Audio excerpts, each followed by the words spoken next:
प्रणाम दोस्तों, मैं अनंत देववाणी यूट्यूब चैनल पर आप सभी का स्वागत करती हूँ। जिस भक्त ने पूरी जिंदगी राधा नाम जपा, एक दिन वही राधा रानी उसकी बेटी बनकर उसकी सेवा करने आ गई।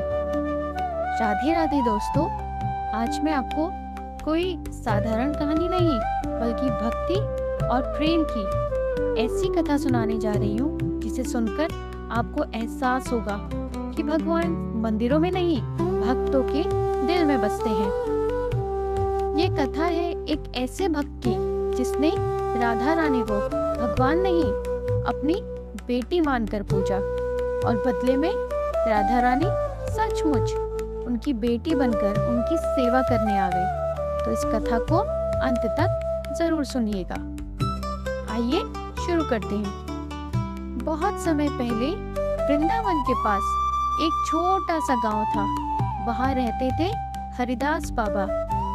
पत्नी का देहांत हो चुका था, कोई संतान नहीं थी, बस एक ही सहारा था, राधा नाम का सहारा। सुबह उठते ही राधे राधे और रात में सोते समय भी राधे राधे। हरिदास बाबा बाहर से शांत दिखते थे, लेकिन भीतर एक खालीपन था। कभी कभी वो राधा रानी की मूर्ति से कहते, राधे, अगर तू मेरी बेटी होती तो मेरा बुढ़ापा इतना अकेला ना होता। ये शब्द आंसुओं में डूबे होते। एक रात बाबा ने सपना देखा।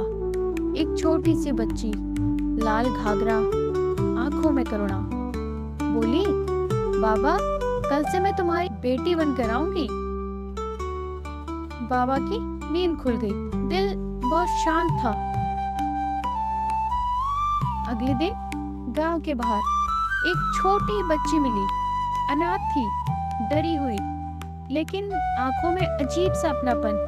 बाबा ने पूछा, बेटी, कौन हो तुम? यहाँ कैसे आई? बच्ची मुस्कुराई,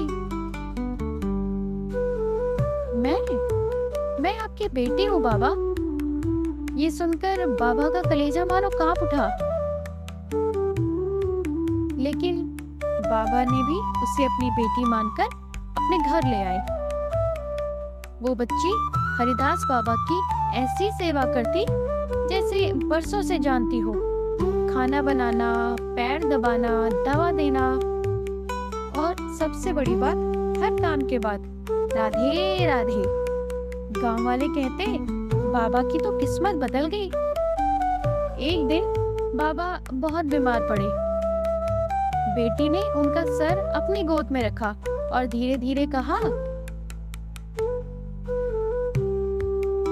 बाबा, आपने मुझे बेटी माना, आज मैं आपको अपने धाम ले चलने आई हूँ। बाबा ने आखिरी सांस ली और चेहरे पर अद्भुत मुस्कान थी। अगली सुबह वो बच्ची भी कहीं नहीं मिली। घर में सिर्फ राधा रानी की मूर्ति थी, जिसके चरणों में वही घाघरा रखा था।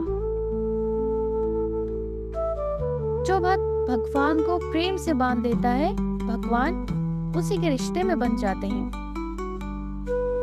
अगर आप भी कभी राधा रानी को माँ, बहन या बेटी मानते हो, तो आज ही मन में उन्हें पुकारिए, राधे राधे।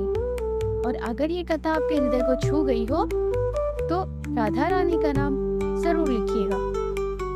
राधे राधे दोस्तों।